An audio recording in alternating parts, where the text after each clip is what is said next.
સુરતના સરથાણા વિસ્તારમાં zone 1 LCB police અને સરથાણા પોલીસે સંયુક્ત રીતે એક મોટી કાર્યવાહી કરીને ડુપ્લિકેટ સોનાના દાગીના બનાવતી ગેંગનો પર્દાફાશ કર્યો છે।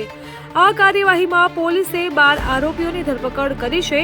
તો આ 12 શખ્સમાંથી અમરેલી જિલ્લાના 5, ભાવનગર જિલ્લાના 4, એક ગીર સોમનાથ તથા 2 મહારાષ્ટ્રના હોવાનું સામે આવ્યું છે।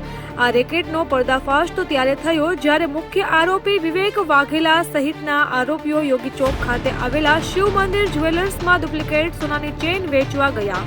ત્યારે જ્વેલર્સના માલિકને સોનું ડુપ્લિકેટ હોવાનો ખ્યાલ આવતા તેમણે તાત્કાલિક પોલીસને જાણ કરી હતી।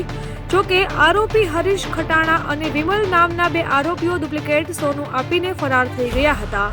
જોકે પોલીસે સ્થળ પરથી 4 ચેઇન બનાવવાનું મશીન અને હોલમાર્કનો સિક્કો સહિતની સામગ્રી જપ્ત કરી છે। અમારી તમામ માહિતીથી અપડેટેડ રહેવા માટે જોડાયેલા રહો ત્રિશુલ ન્યૂઝ સાથે।